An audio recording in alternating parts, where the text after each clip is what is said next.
नमस्कार। दासबोध क्यों लिखा?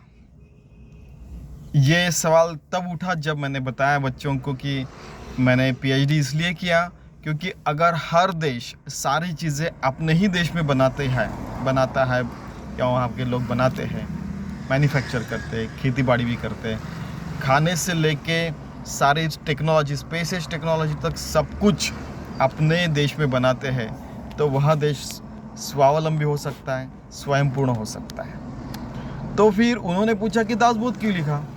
तो यहाँ पे समर्थ रामदास कहते हैं कि दासबोध इसलिए लिखा है कि हर व्यक्ति आत्मज्ञानी हो सके, विभक्त नसावे तरी भक्त म्हणावे, मीन्स जो भगवान से अलग नहीं हो सकता ऐसा भक्त बनेगा, इसलिए। और अपना चलना बोलना सब कुछ, हमारा सारा बिहेवियर भगवान को समर्पित रहेगा 24/7 पूरी ज़िंदगी भर, इसलिए दासबोध लिखा है। तो उन्होंने अपनी खुद का आत्मज्ञान और उनकी जो प्रचिति है वो भी बताई है, और वहाँ पे ग्रंथ में ये सारी चीज़ें दी भी है। देखिए, ग्रंथा नाम दासबोध, गुरु शिष्यांचा संवाद, ये तो बोलीला विशद भक्ति मार्ग। इस ग्रंथ का नाम दासबोध है क्योंकि मैं राम का दास हूँ, इसलिए दास और बोध यानी मुझे जो राम ने बोध दिया है वो मैं यहाँ पे लिख रहा हूँ। गुरु शिष्यांचा संवाद यानी गुरु और शिष्य का संवाद है ये, और यहाँ पे भक्ति मार्ग विशद किया गया है। विभक्त नसाए तरीस भक्त बनाए, हमारा जीव भगवान से एक रूप हो जाता है, फिर हम और भगवान एक रूप हो जाते हैं, उसको भक्ति मार्ग कहते हैं। और हमारा हर काम, हर कुछ, हृदय की धड़कन, आँखों की पलक झाप और ये सांस लेना वगैरह सब कुछ 24/7 जिंदगी भर हर काम भगवान को समर्पित होता है, उसी को भक्ति मार्ग कहते हैं। ऐसा हो जाएगा आपका। भक्तीचे न योग्य देव निश्चय पावती मानव, ऐसा है अभिप्राय ये ग्रंथी कि इस भक्ति के कारण योग साध्य हो जाता है, हम भगवान से एक रूप हो जाते हैं, हमारा छोटा सा जीव अगणित अनंत कोटि ब्रह्मांड नायक से एक रूप हो जाता है, और ऐसा निश्चय मानव प्राप्त कर सकता है, और यही इस ग्रंथ में दिया है। मुख्य ब्रह्माचा निश्चय, नाना मतांचा निश्चय, आपण कोण हा निश्चय बोलीला से।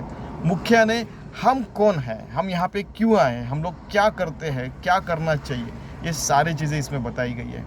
और मुख्य ब्रह्माचा निश्चय कि कैसा ब्रह्म तत्व हर जगह हमारे अंदर बाहर, वो ब्रह्म तत्व से हमारा कण कण बना हुआ है, हर व्यक्ति हर शक्ति बनी है, ये सारी चीज़ें और बहुत सारे मत जो है, मतांतर जो दिए वो भी इसमें बताए गए हैं।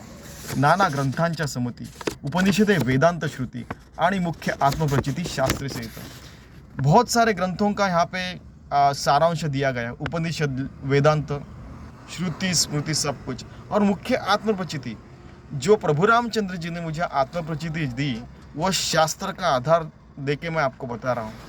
आता श्रवण केलियाचे फळ, क्रिया पालटे तत्काळ, टूटे संशयाचे मूळ एक सरा।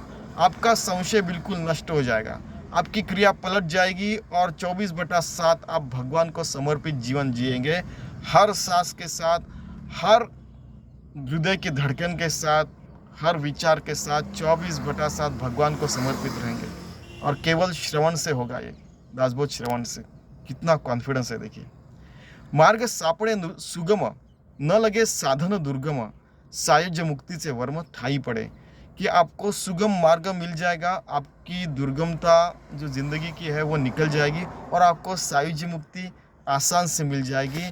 और ठाई ठाई यानी हर घड़ी, हर क्षण, हर सांस के साथ, हर पलक झपकने के साथ, हर विचार के साथ, हर पल्स बीट के साथ, हर जिंदगी के कण कण में, क्षण क्षण में आपको भगवान की प्रचिति आएगी, और आप भगवान से एक रूप होकर एक सुंदर जीवन जिएंगे। जीना ही पड़ेगा, और जीते भी हैं। जैसे स्वामी विवेकानंद जी को बोला था रामकृष्ण परमहंस जी ने कि आपकी हड्डियां भगवान का काम करेगी, वैसा हमारा हर व्यक्ति और हर शक्ति का हो सकता है, ऐसे समर्थ रामदास कह रहे हैं। और हर व्यक्ति और हर शक्ति ऐसे हो जाएंगे तो क्या हो गया, अपने अंदर में और बाहर में राम राज्य आ जाएगा। इन्होंने बोला कि आनंदवन भुवन हो जाएगा। स्वानंद बोध पाटन ज्ञानेश्वर महाराज कह रहे हैं, कृष्णमय जीवन आत्मबोध से के साथ हो जाएगा, जैसे गीता कहती है। ठीक है, तो ये सारी चीज़ें प्राप्त हो सकती हैं। कितना सुंदर कि इस ग्रंथ का उद्देश्य क्या है कि हर व्यक्ति, हर शक्ति आत्मज्ञानी होके एक सुंदर जीवन जी सके, और पूरी दुनिया ब्रह्ममय हो जाए, आनंदवन भुवन हो जाए, ऐसा इन्होंने कहा है। और उन्होंने बहुत सारी ओवियाँ दी है और शास्त्रों की प्रचिति और खुद की प्रचिति के साथ यहाँ पे दिया हुआ है। चलिए हम ऐसे ज़िंदगी जीने का प्रयास करते हैं। धन्यवाद।